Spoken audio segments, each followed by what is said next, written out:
Halo teman-teman, kita akan belajar materi baru ya di playlist Jetpack Compose, yaitu State Management. Ini coba gua jelasin dulu apa itu definisinya, nanti baru kita akan praktek di codingannya seperti itu. Jadi itu di Jetpack Compose ada beberapa state ya, ada namanya UI element state sama screen state. Itu bedanya kalau UI element itu untuk mengontrol tiap elemen UI ya, kayak scaffold, kemudian ada button, kemudian ada misalnya itu bottom sheet, dan kalau screen state itu dipakai untuk elemen yang akan tampil di halamannya, itu kayak disable button ya kan, terus read only ya pokoknya untuk nampilin screen state-nya lah, yang ngontrol elemen yang akan tampil di sebuah halaman gitu. Kemudian ada yang namanya UI logic ya. Jadi itu ini jenis logic aplikasi yang untuk mengontrol tampilan. Kemudian business logic yaitu untuk mengontrol logic bisnis dari aplikasi kita. Kemudian apa itu manajemen state di Compose sih? Mengapa kita perlu menggunakannya ya? Jadi itu state di Compose digunakan untuk mengupdate UI. Kalau misalnya UI itu masih simple, misalnya masih sederhana, itu nggak masalah kalau misalnya lo pakai variable state yang ada di dalam Compose-nya langsung. Tapi kalau misalnya udah kompleks nih, lo perlu menangani state dengan cara yang lebih baik, misalnya kayak state holder atau pakai view model. Tujuannya itu untuk tentunya SSOC ya, single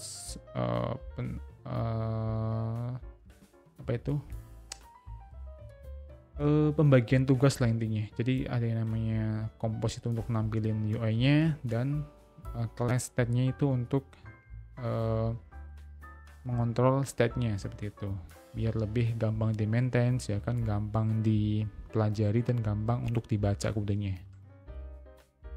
Nah ini pembagiannya. Kalau UI logic itu termasuknya state variable, kemudian ada state holder. Kalau state variable itu kayak variable state ya, kayak mutable state of gitu yang ada di dalam fungsi Compose-nya langsung. Itu kalau masih simple nggak masalah, tapi kalau udah kompleks tuh mending pakai state holder aja. Kalau tadi state holder itu kelas khusus ya yang dibuat untuk menangani state di Compose. Nah kalau view model itu kan bagian dari Android Jetpack. Jadi itu bisa terintegrasi dengan Dagger Hill ya kan, dengan Jetpack lainnya lah, pokoknya lebih terintegrasi kalau misalnya lupa mau pakai view model. Tapi karena kita di sini akan belajar state di bagian logicnya aja, jadi kita akan belajar state variable sama state holder aja. Kalau misalnya lo mau view model nanti silahkan di searching sendiri aja ya. Nah ini state variable itu apa? Jadi tadi udah sempat disinggung ya. Jadi itu state yang ada di dalam fungsi Compose. Jadi kalau misalnya masih simple nggak masalah. Contohnya kayak gini. Ini ada fungsi chat bubble. Dalamnya itu ada satu state variable.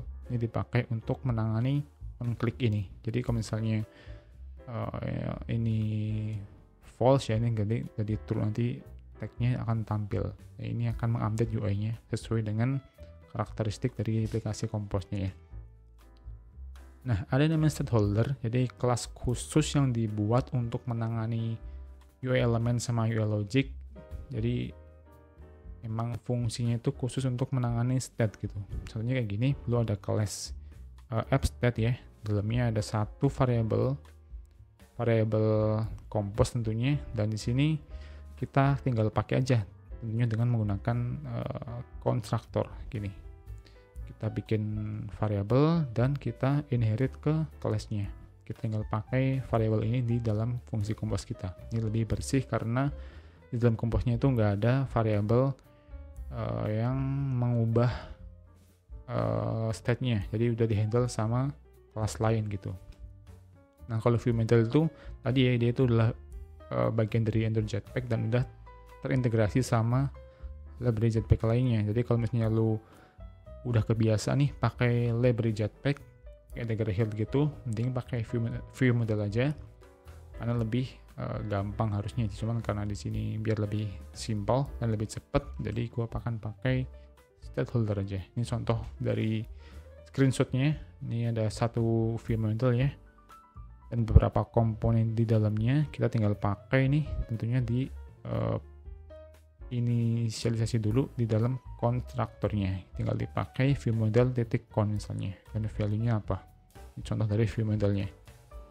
Nah, oke, kita akan coba implementasi ya teman-teman ya, sebenarnya mau di aplikasi ini nih, di bagian searching sama tampilin menunya kayak gini. Kalau misalnya diklik nanti dia akan muncul bottom sheet, tapi karena menurut gue tuh ini terlalu ribet ya, dan akan panjang videonya karena harus bikin komponen satu-satu nih, jadi gue akan bikin project baru aja ya. Yang penting kita semua paham apa itu tentang stakeholder di Compose gitu. Oke, ini coba gue masuk ke Android Studio-nya dulu. Nah, di sini tuh udah ada nih, udah gue bikinin. Nanti kalau misalnya lu mau nge-clone, gue kasih linknya aja di bawah. Dan ada login screen dan ada 3 komponen, ada 2 text field ya, sama 1 button. Ini kalau misalnya kita jalanin, belum bisa.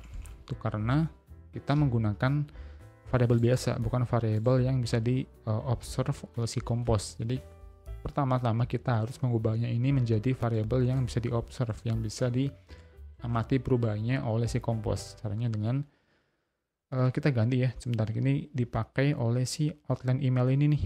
Value-nya diganti sama email, dan on value change-nya akan mengikuti state-nya. Jadi kalau ini berubah, ini juga akan berubah gitu. Kita rubah dulu ya. Kita pakai property delegation, misalnya by remember ini mutable state of, kita tinggal import aja 2 kali. Oke, kalau kita save, nih gue coba pakai ini ya, interaktif mode-nya Compose. Tuh udah bisa sekarang, udah bisa menerima input gitu. Kita rubah juga di bagian password-nya ya. Di password kita rubah dengan hal yang sama di email, mutable state of. Coba kita isi passwordnya, sekarang udah bisa gitu. Tinggal yang show dialog. Jadi kalau misalnya diklik login nih, ini coba gue perlihatin, dia tuh akan mengubah variable show dialog ini menjadi true, dan ini akan mengeksekusi alert dialog ini. Ini belum bisa karena kita belum menerapkan variable Compose di sini. Coba kita ganti by remember. Ya, mutable state of-nya kita ganti dengan misalnya false itu nilai default-nya. Karena ini kan sebuah boolean ya. Jadi kita isi dengan false and true. Coba kita isi di sini mail@mail.com. Passwordnya gue isi random aja. Klik login, nah dia akan nampilin sebuah nampilin alert dialog gitu.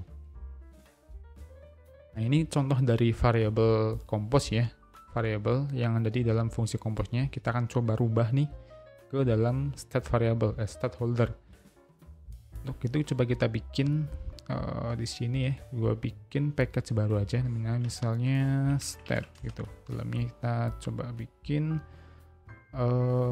kelas baru, login state seperti ini. Nah, biar cepet ini kita copy aja ya, kita kopas dan masukin sini, cetar gitu. Pasti error karena dia tuh bukan kelas Compose, jadi kita hapus aja di sini remembernya, set gini. Nah, seperti ini. Oke, ini hapus juga remembernya, jadi seperti ini. Set.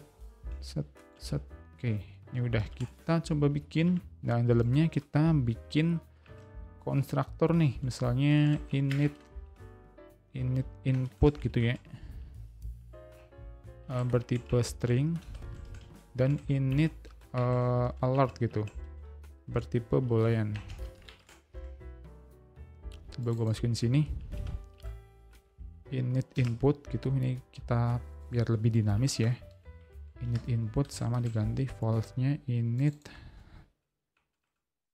alert gitu. Nah ini kan belum dikasih remember ya, biar lebih tahan nih, biar lebih apa ya, kalau misalnya dari composition tuh value-nya nggak hilang gitu, coba kita pakai komponen remember ya, atau property delegation di compose. Kita bikin fungsi baru, misalnya login state remember kayak gini. Dalamnya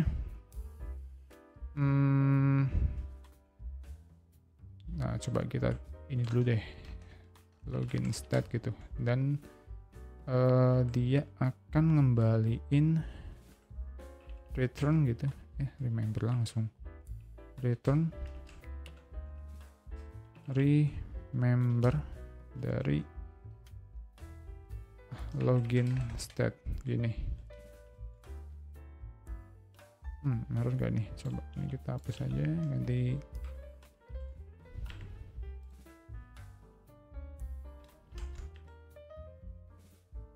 kita bikin variabel dulu di sini. Input state ya, bertipe string, sama alert state gitu, misal bertipe boolean ya. Coba kita isi di sini, ini kayaknya error gara-gara itu deh. Oke, kita isi input state sama alert state. Bentar, masih error nih.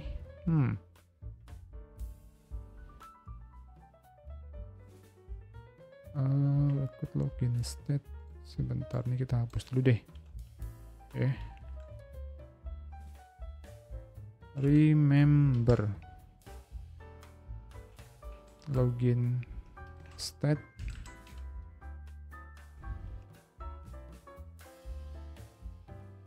pada kurung awalnya. Sebentar, ulangi lagi ya.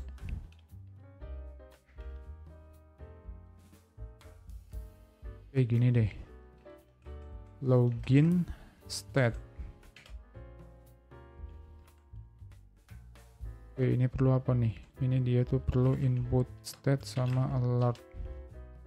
Kayak gini ya, kita udah bikin fungsi untuk remembernya. Jadi kita tinggal pakai aja harusnya di sini ya. Nah, di sini kita bikin state ya, login state sama dengan remember. Login remember. Oke, seperti ini. Oke, kita isi nilai kosong dulu dan nilai defaultnya seperti ini. Tinggal kita ganti nih teman-teman, tinggal diganti state gitu, state.email juga sama state.email. Jadi tuh dia sekarang ngambil dari kelas yang ini, login state-nya, dan dia tuh udah masuk ke dalam remember ini ya, biar lebih di save ke bundle gitu. Kita bisa hapus. Kemudian yang password semua deh sekalian ya, kita hapus saja. Kita akan ganti dengan state variable. Masukin state titik password. Oke, udah benar, state titik password. Sini tinggal kasih state titik show dialog. Juga sama. Jadi semua yang berhubungan dengan state akan dipindahkan ke dalam kelas login state ini. Nah ini, oke sebentar, ini kayaknya perlu dimodif lagi ya. Kita masukin ke kolom gitu. Nah ini kita pindahin. Passwordnya kita hapus di sini. Ups. Nah gini ya. Jadi tuh diganti state titik email gitu.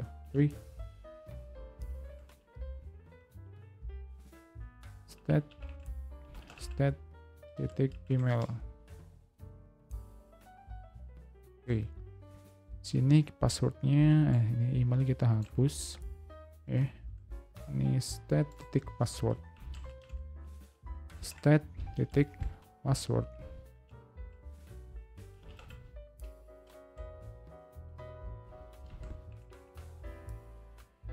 Nah, udah selesai semua. Bentar, ini ada error apa nih? Oh, terakhir. Stat.show dialog. Jadi itu di sini dia tuh akan berubah stat dari show dialognya. Tadinya true ya di sini. Diklik. Jadi kalau misalnya diklik false, oke, dia tuh akan ganti ke false dan akan meminimize si show dialognya. Coba kita running dulu bentar.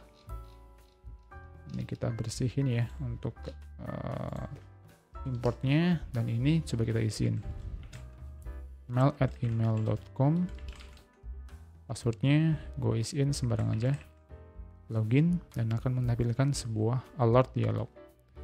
Sampai sini seharusnya kita udah nerapin stakeholder ya di Compose dengan membuat kelas khusus yang menangani perubahan state di aplikasi Compose kita. Itu aja ya bisa gue sampaikan di video kali ini. Semoga bisa bermanfaat ya buat kalian semua yang lagi belajar Compose, dan jangan ragu, nanti gue akan berusaha untuk lanjutin materi di Compose ini biar kita semua bisa belajar bareng. Sama nanti ada materi baru tentang clean arsitektur di Android yang sedang gue bikin materinya sih. Nanti lo pantengin aja deh untuk update di channel ini videonya. Sampai jumpa di video berikutnya, dan dadah.